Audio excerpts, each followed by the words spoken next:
Mesdames, Messieurs, bonsoir et bienvenue dans cette édition. Au sommaire de l'actualité ce soir, célébration du 18 Safar Touba, déjà dans les préparatifs. En conférence de presse, le porte-parole du khalife général des Mourides, Serigne Bassirou Mbacké Abdou Khadre, réitère l'appel du guide religieux de la Cité Sainte pour le déroulement de l'événement dans de meilleures conditions, annonçant par la même occasion le projet d'adduction de l'eau potable. À suivre le compte-rendu de notre correspondant à Touba, Gorandaklo, tout à l'heure.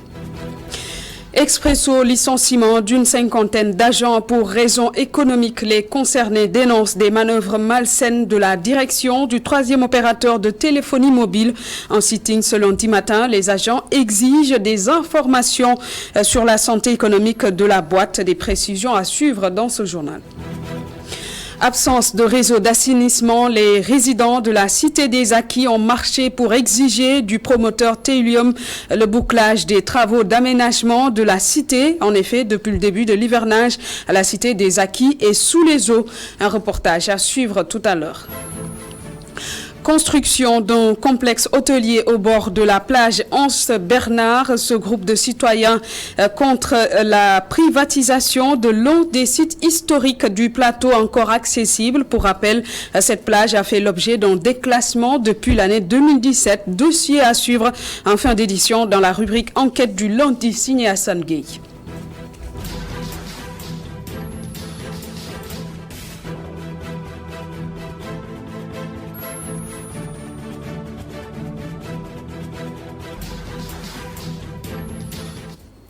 Bienvenue à tous. Touba prépare le 18 Safar. Le porte-parole du khalife général des Mourides, de Cheikh Bassirou Abdou Khadre Mbacké, a réitéré l'appel de Serigne Mountakha Mbacké, occasion pour le porte-parole de la communauté mouride d'annoncer le projet d'adduction de l'eau potable dans la capitale du mouridisme, tout en magnifiant le travail de Touba Ca Kanam qui contribue au développement de la cité religieuse. C'est un compte rendu signé Gorandaklo. Un prélude au grand mangal de Touba, la cité religieuse se mobilise déjà, d'où la déclaration du porte-parole du calife général des Mourides. Cheikh Bass Abdou Khadre Mbacké annonce que le 18 Safar reste l'unique priorité de la communauté mouride. Le calife général réitère son appel à tous les fidèles mourides, son attachement et son engagement pour la réussite du 18 Safar, car les fidèles mourides ont toujours contribué pour le développement de cette ville.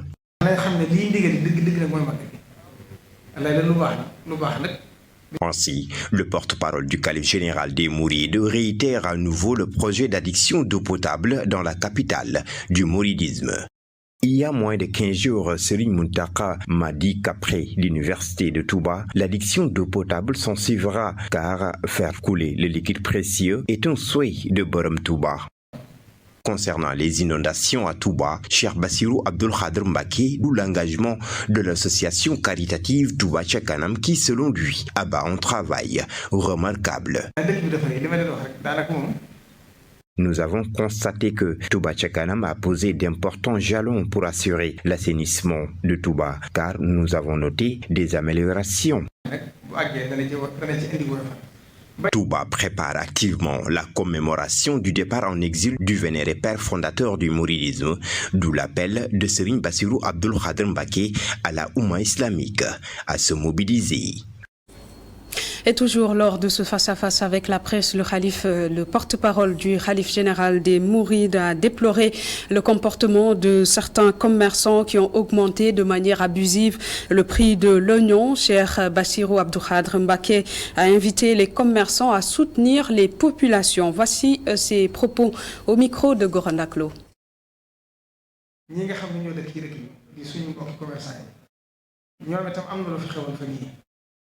mooy li ñu tuddi zuxtikat boo demee ci Ibnu Asir ñu wax ne zakka Nous avons noté que la semaine dernière, certains commerçants ont augmenté les produits alimentaires de première nécessité de façon considérable, ce qui est inadmissible d'ailleurs car nous savons que Touba est une ville bénie et cela ne doit pas pousser les commerçants à faire du n'importe quoi car Serigne Mountakha n'a cessé d'œuvrer pour le bien-être des fidèles mourides, raison pour laquelle il a toujours aidé ceux qui sont dans le besoin. Donc, les commerçants doivent aussi aider les populations.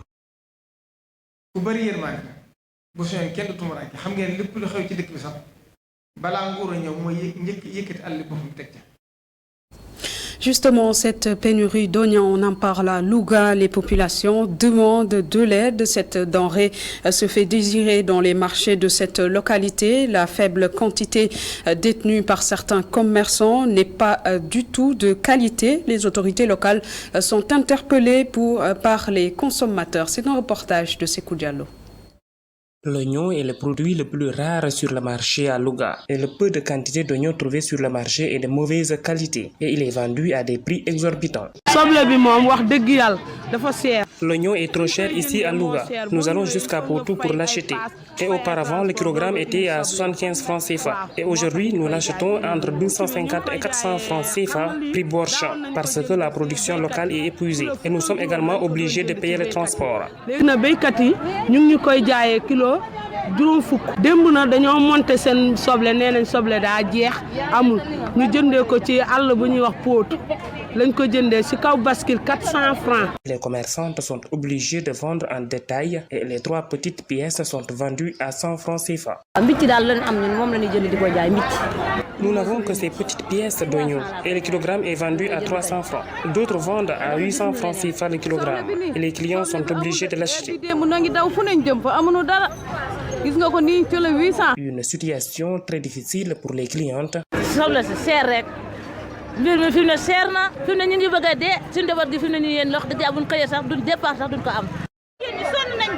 Pour rappel, une bonne partie du département de Louga se trouve dans la zone des Niayes où la production horticole constitue le premier secteur d'activité des populations. Et je vous le disais tantôt, les licenciements à Expresso, les travailleurs soupçonnent des raisons inavouées. Les responsables du 3e opérateur de téléphonie mobile ont annoncé des raisons économiques suite au licenciement d'une 50aine d'agents. Mais en sit-in ce matin au siège du groupe, les agents ont exigé des informations sur l'état de santé financière de la boîte et soupçonnent par la même occasion la direction de vouloir les remplacer par des travailleurs étrangers. C'est un reportage signé Amadou Bari.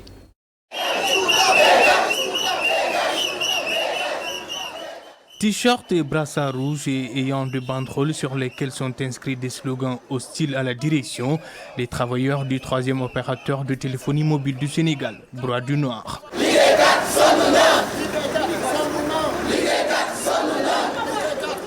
Après avoir reçu en début de week-end la notification de licenciement d'une 50aine de personnes, les travailleurs ont tenu un sit-in tôt ce lundi au siège du groupe pour dénoncer ce qu'ils qualifient de mesures précipitées et injustifiées.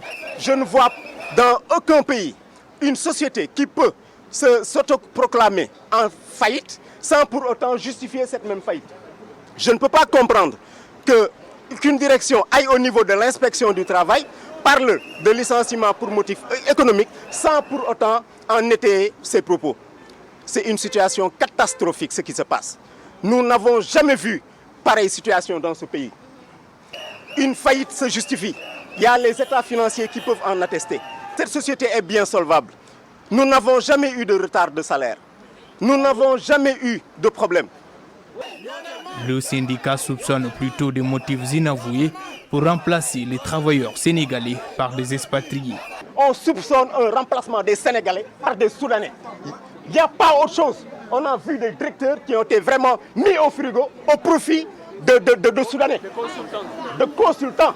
On a vu des professionnels qui sont là, qui ont été rétrogradés au profit de consultants et on a demandé à ce professionnel sénégalais de former le consultant, ce qui est aberrant. Ces travailleurs n'entendent pas baisser les bras et comptent poursuivre leur lutte jusqu'à ce qu'ils soient rétablis dans leurs droits. On va faire des sittings à gogo. On a d'autres plans d'action. On va se battre on va se battre jusqu'à la fin. Nous sommes au Sénégal. Soit on va vivre libre ou mourir en esclave. On ne peut pas être dans notre pays et ne pas avoir le droit de s'exprimer. Ce n'est pas possible. On réclame la liberté. On exige la liberté. Sur le profil des employés licenciés, le syndicat indique qu'ils ont tous des contrats en bonne et due forme. Les autorités, à travers le ministère de tutelle, sont interpellées pour une issue heureuse de cette affaire.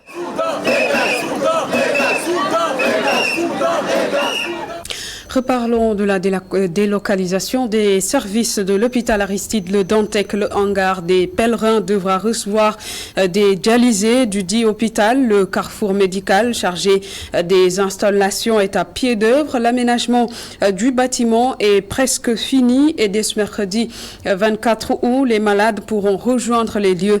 Mamseyne Boubabou et Sidignan y ont fait un tour. Reportage.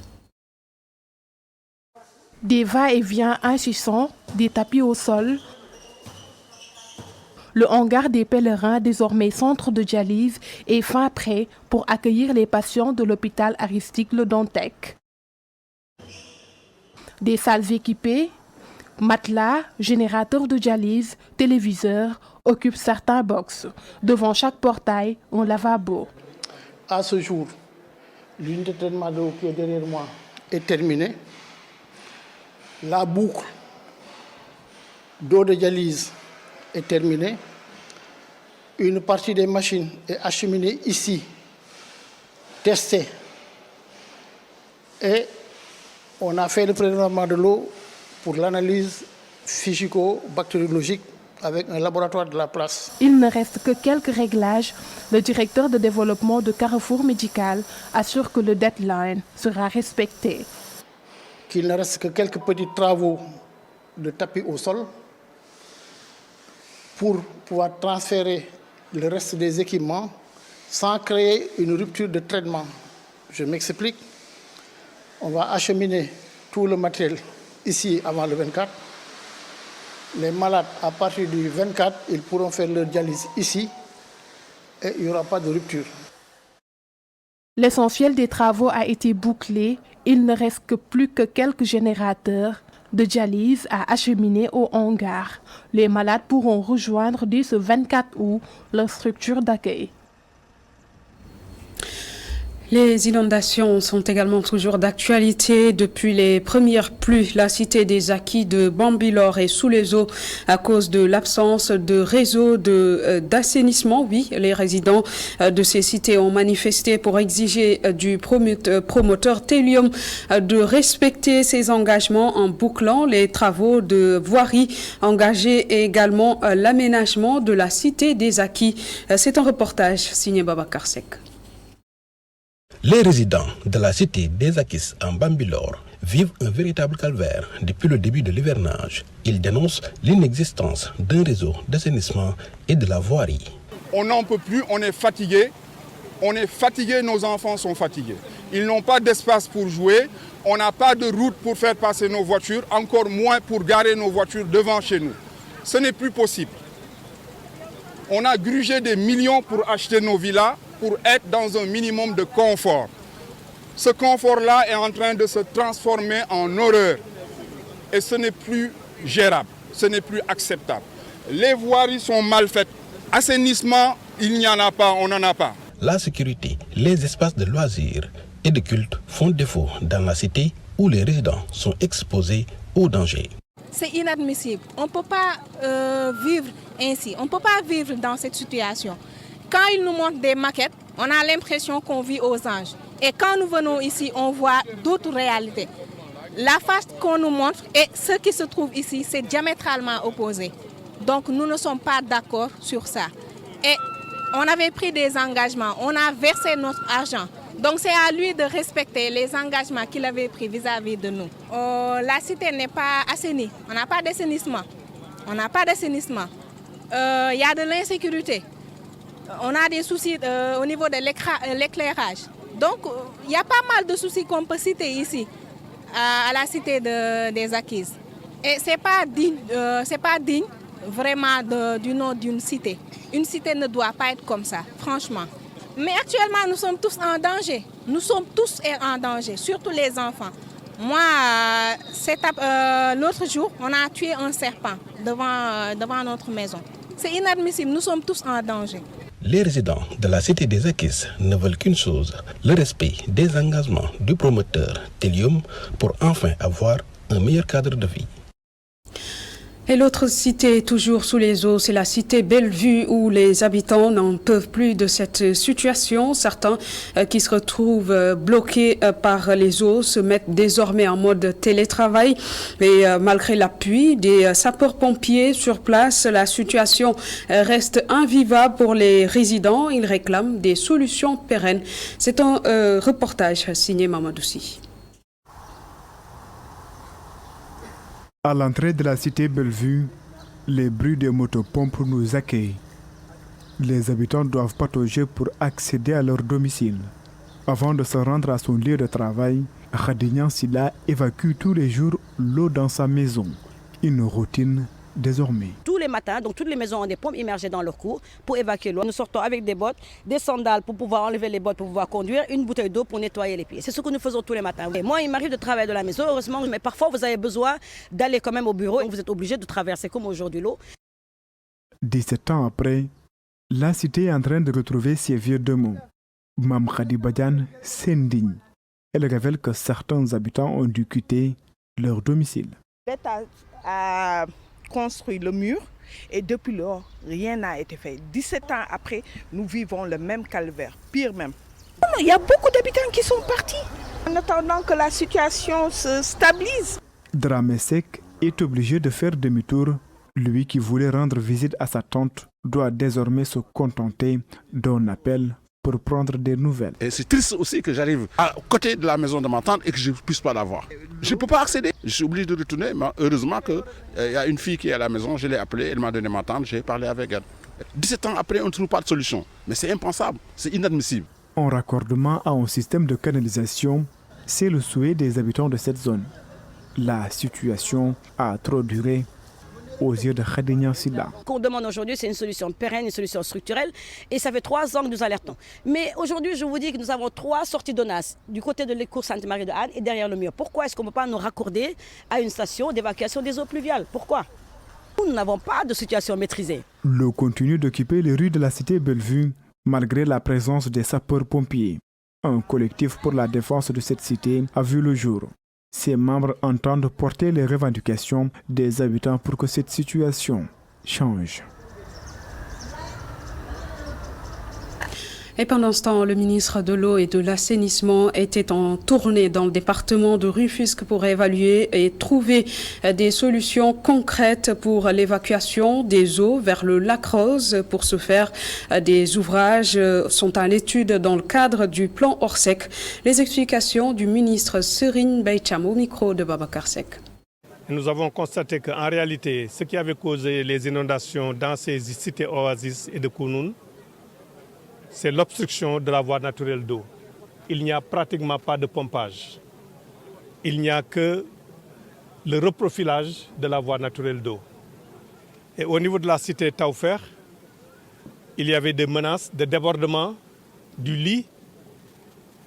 Et ce travail de rétablissement a été fait hier nuit. Nous sommes maintenant ici au niveau de l'exutoire naturel de ces voies d'eau. Parce que le bassin versant qui vient de Kounoun se dirige naturellement vers le lac Rose. C'est cette eau qui alimente de façon naturelle le lac Rose et qui prend aussi les eaux qui viennent du bassin versant des plateaux de Thiès, de Ndias, qui passent par Mbambilor, Sangalkam et qui viennent ici aussi.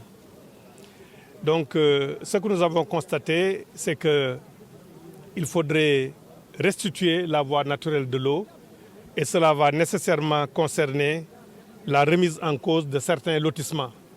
La chance que nous avons, c'est que nous avons des lotissements qui ne sont pas encore complètement habités et même construits. Et les services de l'État vont prendre les dispositions pour tracer cette voie naturelle d'eau et y prévoir un collecteur principal qui pourra drainer l'ensemble de ces eaux-là. Et à Saint-Louis, les moyens de pompage des eaux pluviales seront renforcés. C'est ce qu'a déclaré le ministre de l'Intérieur qui était ce lundi dans la capitale du Nord pour constater la situation après les fortes précipitations enregistrées dans le nord du Sénégal. Momar Alisnian pour plus de précisions. Suite aux fortes précipitations enregistrées dans la capitale du Nord, le ministre de l'Intérieur, en visitant les zones inondées, a rappelé l'objectif du plan Orsec. La mise en œuvre de ce plan Orsec consiste à mettre en synergie toutes les actions de l'État en vue de leur garantir une plus grande efficacité, mais naturellement au bénéfice exclusif des populations sénégalaises. Ici à Saint-Louis, on a eu à visiter certaines stations, notamment celle de Djaminar, celle de Pikine 700 et le point de pompage de Sordiagne. Ce qu'on a noté, c'est que les services de l'État sont déployés. Ils sont en train de faire le travail nécessaire afin d'apporter tout le soulagement qui est attendu. Il a par ailleurs annoncé une augmentation des moyens pour atténuer les souffrances des populations. Déjà sur Saint-Louis, dès demain, il y aura une augmentation de la capacité de pompage de plusieurs points dits sensibles, qui sont au demeurant également des sites endémiques, parce que chaque année, le même phénomène se reproduit. Mais vous avez suivi les explications de l'un des présidents du conseil de quartier, qui a effectivement soutenu, et il a raison, qu'il y a des zones qui sont des zones habitées, mais qui sont des passages d'eau ou bien d'anciens sites ou d'anciens lits du fleuve Sénégal. Tout cela mérite naturellement réflexion, mais surtout une décision et un rapport avec les populations. Le ministre de l'Intérieur a également invité à la sensibilisation sur l'occupation des zones dites inondables. Et dans l'actualité politique à présent, candidature unique au sein de la coalition Yewwi Askan Wi, le grand parti oppose son veto et confirme la candidature de Malick Gakou. Fallou Gaye, qui était sur le plateau de Tok Tok Sénégal ce matin, parle de meilleur choix pour justifier la candidature de Gakou. Ce responsable politique à Pikine dénonce le cumul de mandats et sur l'absence des membres du grand parti à l'hémicycle, Fallou Gaye minimise. C'est une synthèse de Migui Maram Ndiaye. C'est une floraison de déclarations de candidature qui est constatée au sein de la coalition Yewwi Askan Wi. Ousmane Sonko, Khalifa Ababacar Sall et Malick Gakou, tous ambitionnent de briguer le fauteuil présidentiel. La candidature unique est donc impossible. La charte de Yewwi Askan Wi est très claire et c'est une charte qui nous lie. Pour le respect de ces chartes-là, c'est pour le respect des chartes et des textes qu'on a édités. On ne peut pas éditer un texte et le violer. Si demain, les primaires de Yewwi Askan Wi sont acceptées et que le président Malick Gakou est désigné comme candidat qui va aller à l'encontre des autres candidats. Mais si lors des parrainages, il y a une loi de parrainage qui existe ici au pays, et c'est le Conseil constitutionnel. On sait ce qu'est le Conseil constitutionnel. Si le Conseil constitutionnel bloque la candidature du candidat de Yewwi Askan Wi, mais ce serait catastrophique. Le responsable politique à Pékin et membre de la cellule de communication du grand parti sonne donc la mobilisation autour de la candidature de Malick Gakou. C'est une candidature normale, c'est une candidature qui personne ne peut dire mais pourquoi Malick Gakou? On n'a pas à justifier ça. C'est normal, c'est dans l'ordre normal des choses. Malick Gakou était candidat en 2019.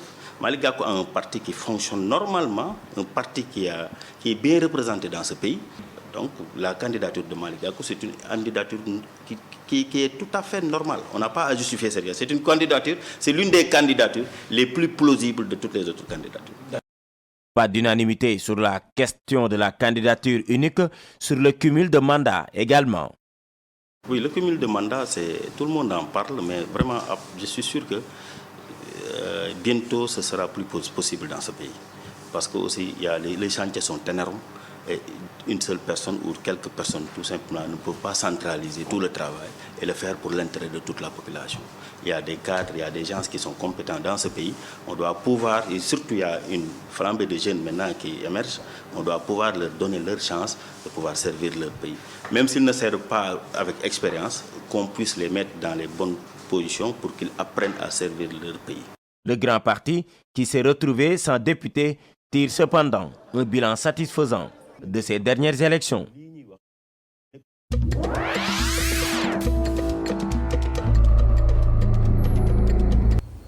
L'actualité ailleurs, c'est d'abord le Mali où un Maïga succède à un autre Maïga. Le ministre de l'administration territoriale, Abdoulaye Maïga, a été nommé premier ministre par intérim en remplacement de Choguel Maïga. Le colonel Maïga est un colonel de gendarmerie réputé proche du président de la transition Assimi Goïta.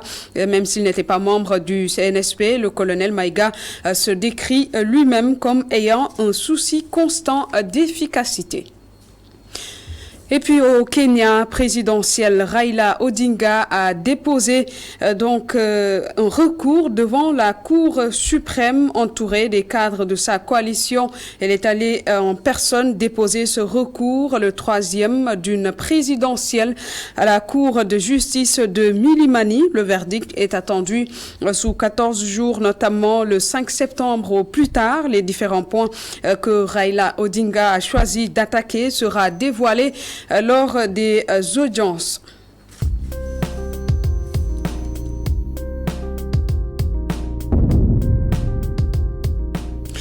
Place maintenant à la fenêtre d'enquête de ce lundi. La plage d'Anse Bernard sur la Corniche Est a fait l'objet d'un déclassement depuis l'année 2017. La mesure figure dans le journal officiel de la République du Sénégal. Par la suite, une société sud-africaine basée au Cap et spécialisée dans l'architecture a produit la maquette d'hôtel appelée Anse Bernard, prévue sur le site, mais un collectif de citoyens et d'activistes s'opposent à la privatisation rampante de cette plage mythique et historique. Les tenants et les aboutissants de cette affaire dans ce dossier d'enquête signé à Sangay. La promenade sur la Corniche Est offre des vues magnifiques. Les balcons panoramiques sont des miradors.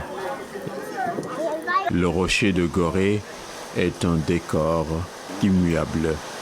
Les falaises sont un de ces lieux les plus photographiés de Dakar. Le climat de quiétude dit qu'il n'y a pas encore ici de foule déferlante. Le solitaire peut ainsi se retrouver souvent avec lui-même. Les retrouvailles des passionnés du bord de mer se passent le plus clair du temps à la mythique plage de Anse Bernard, de même qu'à Terro Baisogi, chez les pêcheurs artisanaux. Ces derniers n'ont pas du tout apprécié que leur sanctuaire soit cité et mêlé à des histoires de trafic sordide de chanvre indien. La pirogue a été interceptée nuitamment samedi 13 août par la police avec 163 kilos de chanvre. Mais le lieu précis de débarquement, c'est Anse Bernard et non Terro Baisogi. C'est erroné de dire que c'est Terro Baisogi. Il y a méprise donc sur le site de débarquement du produit prohibé, mais la plus grande inquiétude, c'est Anse Bernard elle-même, qui a été déclassifiée dernièrement et fortement convoitée par des privés étrangers. L'ancien champion de brasse et ancien maître nageur Sadafal a vu un balai incessant de personnes venues faire de la prospection. Il paraît qu'il y a des Sud-Africains qui sont venus, il y a des Espagnols aussi, je pense, et qui sont venus pour vérifier et prendre des mesures, poser des questions. Et ça donne une inquiétude en fait. Ça nous fait peur. C'est comme si tu disais, par exemple, je suis chez moi et quelqu'un qui vient prendre son istolo en train de mesurer ou écrire, prendre des notes. Tu te poses la question, mais le gars il vient sans demander une autorisation. Qui les envoie, ces gens-là? Qui les envoie? Pourquoi? Peut-être il y a une suspicion que la plage va être vendue. Il n'y a pas une réaction, tu vois. Parce que ça, c'est un domaine public. Ça ne doit pas être touché. C'est une plage qui existe depuis nos vieux.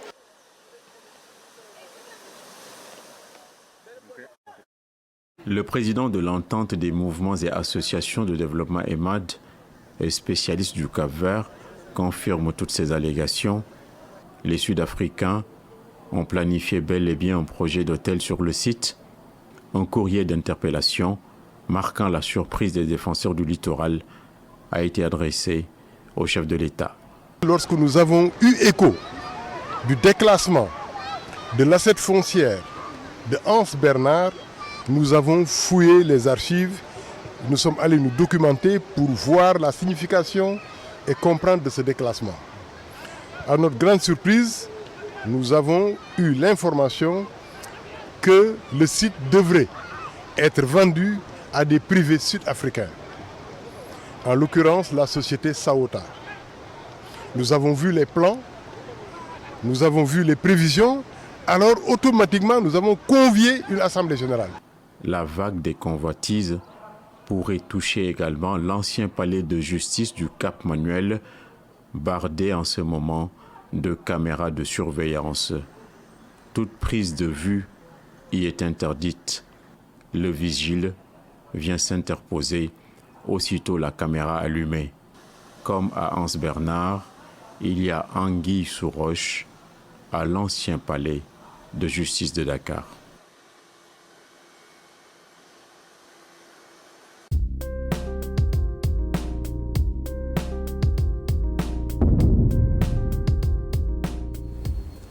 C'était la fenêtre d'enquête du lundi qui porte la signature d'Assane Gueye. C'est ce qui met un terme à cette édition. Merci de l'avoir suivi.